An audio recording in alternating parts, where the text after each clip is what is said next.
Omegle एक ऐसी website जो पिछले 14 सालों से लाखों स्ट्रेंजर्स को एक दूसरे के साथ मिलाती थी, वो सडनली बंद हो जाती है। लीफ के ब्रूक्स ने ऑफिशियली ओमेगल को बंद करने का रीज़न बताया, लेकिन आप में से बहुत से लोगों को असली रीज़न तो मालूम ही नहीं है, क्योंकि ओमेगल को बंद करने का असली रीज़न है 12 साल की लड़की जिसने ओमेगल पर $22 मिलियन का केस कर दिया था।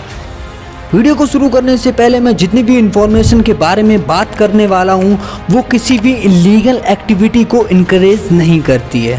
ये वीडियो केवल एजुकेशनल पर्पस से है। कहानी की शुरुआत होती है जनवरी 2021 में, जब एक एनोनिमस एक्टिविस्ट जिनको एम के नाम से आइडेंटिफाई किया जा रहा है, ओमेगल एलएलसी के अगेंस्ट एक $22 मिलियन का लॉ सूट फाइल किया था। इसमें उन्होंने कहा था कि कैसे 8 से 14 साल के बच्चे ओमेगल पर सेफ नहीं हैं। 2014 में जब एम केवल 12 साल की थी तो उन्होंने पहली बार ओमेगल के बारे में अपने फ्रेंड से जाना। कई सारे रैंडम लोगों से बात करने के बाद अब एम ओमेगल के साथ काफ़ी ज़्यादा कंफर्टेबल हो चुकी थी, और तभी एम का एक रैंडम पर्सन जिसका नाम था रायन स्कॉट फडीस, जब पहली बार एम ने रायन से बात की तो एम को इतना अच्छा लगा कि वो उससे दोबारा बात करना चाहती थी, इसीलिए उसने अपना किक यूज़र नेम रायन को दे दिया। अब किक यूज़र नेम क्या होता है, जैसे हम लोग अभी व्हाट्सएप यूज़ करते हैं, ऐसे ही उस ज़माने में एक किक नाम का ऐप चलता था जिसके थ्रू आप किसी भी यूज़र से यूज़र नेम के थ्रू बात कर सकते थे। उसमें मोबाइल नंबर की कोई ज़रूरत नहीं होती थी, उसमें केवल और केवल पर्सन के पास यूज़र नेम होता था जिसके थ्रू वो आपस में एक दूसरे से बात करने लगते थे। तो अचानक एम ने अपना जो किक यूज़र नेम था वो रायन को दे दिया, और रायन ने भी अपना किक यूज़र नेम एम को दे दिया। अब दोनों लोग ओमेगल से शिफ्ट होकर किक पर बात करने लगे। धीरे धीरे रायन एम से पूछता था कि आज तुमने क्या खाया, आज तुमको क्या अच्छा लगता था, तुम्हारा फेवरेट कलर क्या है, तुम्हारी हॉबीज़ क्या क्या है, ये छोटी छोटी चीज़ें वो रायन एम से पूछता था। और एम को भी रायन की बातें अच्छी लगती थी कि उसको भी कोई पूछने वाला चाहिए था कि उससे कोई ये छोटी छोटी चीज़ें उसके बारे में पूछे। धीरे धीरे ऐसे ही बातें करते करते 2-3 महीने 4 महीने हो गए, और उसके बाद रायन ने अचानक एक दिन एम से कहा कि अपने फेस के साथ फ़ोटो भेजो।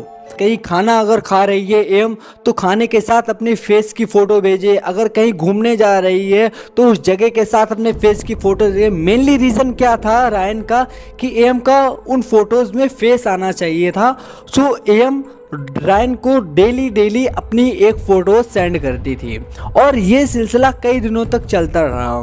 लेकिन रायन यहाँ नहीं रुकने वाला था।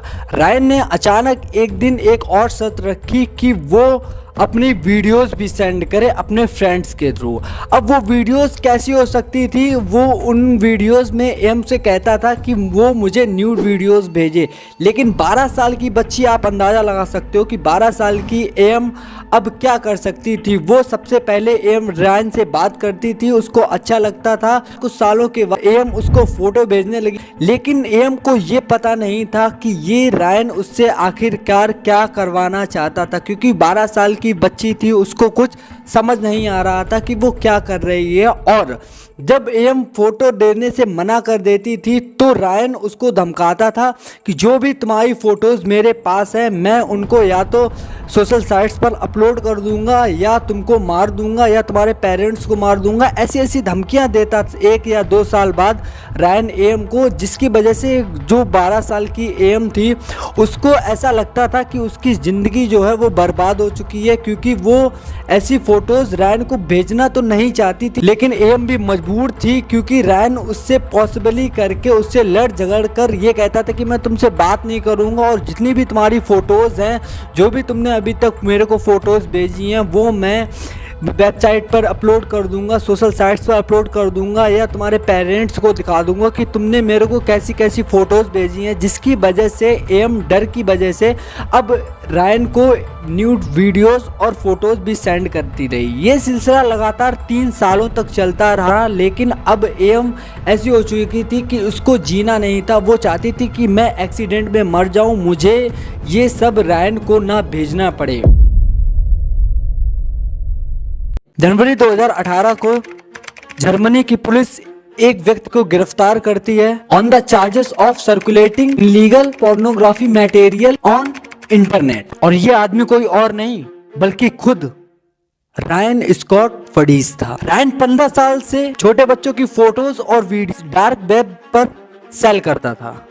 पुलिस जब इन्वेस्टिगेशन के दौरान रायन के घर की तलाशी लेती है तो रायन के घर पे बहुत सी फोटोज और वीडियोस मिलती हैं, जिसमें से 3000 फोटोज और 200 वीडियोस तो केवल एएम की थी। तभी पुलिस इन फोटोज और वीडियोस के तौर पर एएम के पेरेंट्स को इन्फॉर्म करती है और तब जाके एएम के पेरेंट्स को पता चलता है कि उनकी बेटी के साथ पिछले 3 साल से क्या हो रहा था। अब आपके भी दिमाग में ये ख्याल आ रहा होगा कि इन सब का मेनली कनेक्शन ओमेगल से क्या, क्योंकि ये जो प्रेडेटर्स थे जो डार्क वेब पर छोटे छोटे बच्चों की फोटोज और वीडियो सेंड करते हैं वो मेनली ओमेगल को टारगेट करते थे, ओमेगल जैसी वेबसाइट को टारगेट करते थे, क्योंकि वहां पे आप किसी भी रैंडम पर्सन से आप बात कर सकते थे, जिससे ये जो प्रेडेटर्स हैं ये अपना एक क्लाइंट वहां से ढूंढते थे। बहुत से ऐसे क्लाइंट्स हैं जो ओमेगल पर आते हैं केवल और केवल वही चीज देखने के लिए जो डार्क वेब पर होती है।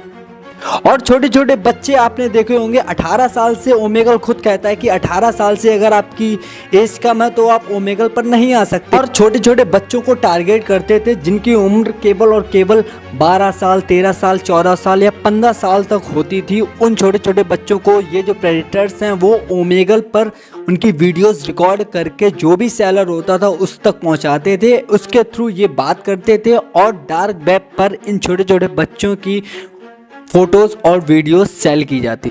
लीफ के ब्रुक्स ने और भी कई रीजन दिए जैसे हेट स्पीच, स्कैमर्स और वेबसाइट को मेंटेन करने का खर्चा बहुत ही मुश्किल हो चुका था, क्योंकि ओमेगल ऐसी वेबसाइट थी जिसपे आपको कोई एड वेड तो देखने को मिलता नहीं था, जिसकी वजह से स्टाफ को पैसा देना भी मुश्किल था और कहीं ना कहीं ओमेगल डूबती जा रही थी, क्योंकि ओमेगल के फाउंडर के पास इतना पैसा नहीं बचा था जिसकी वजह से वो ओमेगल को मेंटेन कर सकें।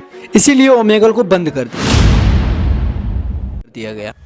सो अगर आपको भी ये वीडियो अच्छी लगती है तो वीडियो को लाइक कर देना, चैनल को सब्सक्राइब कर देना। मिलते हैं एक और नेक्स्ट वीडियो के साथ, तब तक के लिए बाय बाय।